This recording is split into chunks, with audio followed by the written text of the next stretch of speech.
The purpose of this video is to give those people that would be concerned with counterfeit cards another tool at their disposal in order to evaluate if the card they have is counterfeit or authentic. We are just going to be looking at measuring the thickness of cards today, so we could call this the thickness test. It is not new, it's been around. The European grading company actually puts the thickness of the card that they grade onto the name tag at the top of the slab when the card is graded. And they have guidelines to say that if a card is 0.295 millimeters to 0.315 millimeters, it's within the realm of being authentic. So if it is outside that, they would consider that card counterfeit. If it's within that, it is possible that it is an authentic card. So it doesn't guarantee the authenticity of the card.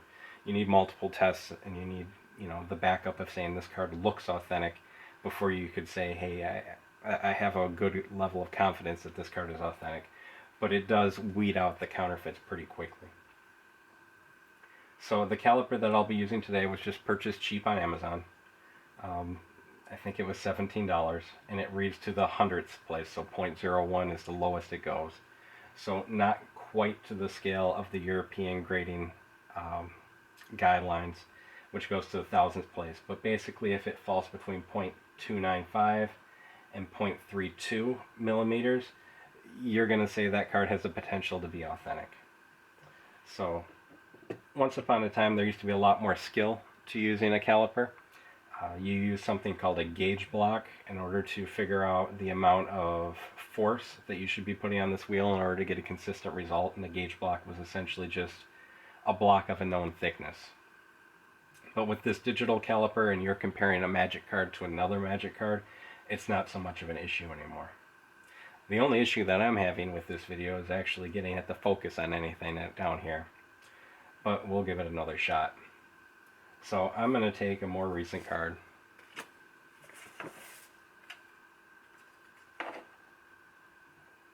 And I'm going to check the thickness of this card with the caliper.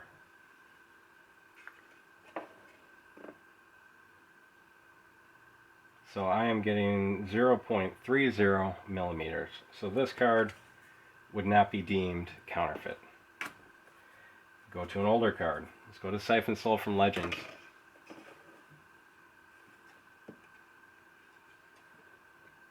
I'm seeing 0.31 millimeters. Looks good. How about a dark printing of Mirage? 0.31 millimeters. And we can keep going. Italian Legends, Hellfire.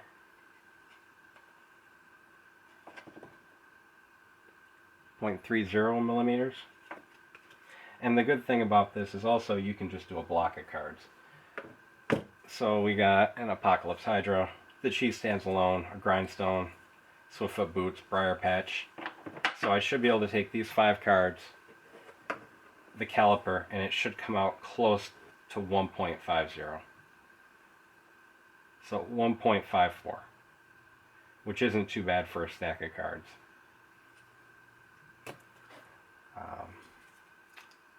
Alpha Mountain, 0.29, so maybe a little bit thinner. Here's a Lich. This Lich actually has some water damage, a little bit of waviness to it. And I went through my collection to find something like that, but it's still coming out at 0.30, 0.31. I also pulled an island that has quite a bit of play on it. It's all tore up. We used to play on the concrete floor. And I was thinking that obviously with more play you're losing card material, and that's going to cause your caliper reading to be lower, that this might be too thin and it's going to fail on the thin side. But actually what I found is that most of the time it fails on the thick side. So I'm seeing 0.35, and I'm guessing that's because once the outer layer is kind of broken up, that these fibers kind of come out and they interfere with the reading. So usually on a card you can check the thickness anywhere. It should be thick uniformly. And that might be another thing you might want to look for. But with this card, with this much play on it, you can check in different areas and get different results. So what does a fake card look like? A counterfeit card, a proxy card, whatever you want to call it. So I have this time twister right here. This is a fake card. It is a counterfeit. And if I check the thickness of it, I get a thickness of 0.37, which definitely would set off alarm flags and render this card counterfeit by these standards. So, that is a counterfeit card. But, like I said in the beginning, just because a card meets this criteria, just because a card is the proper thickness, does not mean that it is an authentic card. It just means that it passes this one test, and the more tests, the better.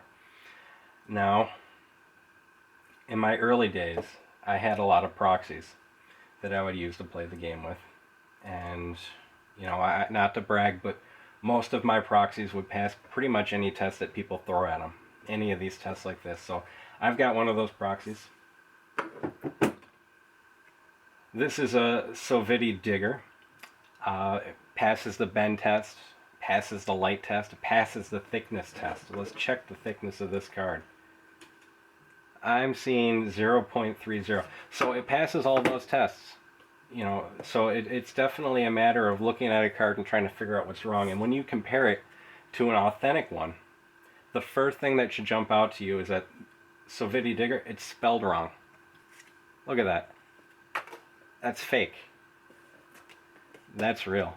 You know, people really shouldn't be proxying uncommons from alliances, but apparently at one time I did need to.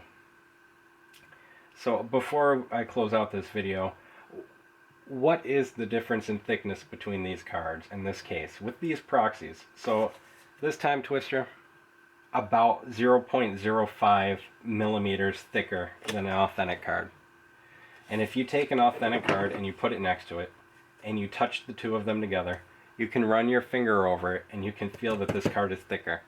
But if you have two authentic Magic cards next to each other, you will not feel that difference. How much is 0.05 millimeters?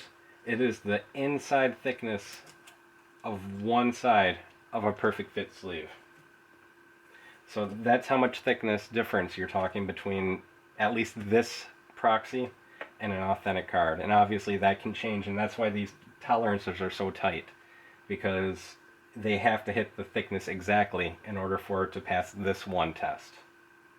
So a caliper is cheap, pretty quick to use, doesn't take up a lot of space, and it might be worthwhile to add to your toolbox in order to check the authenticity of your cards before you go through with any kind of trades.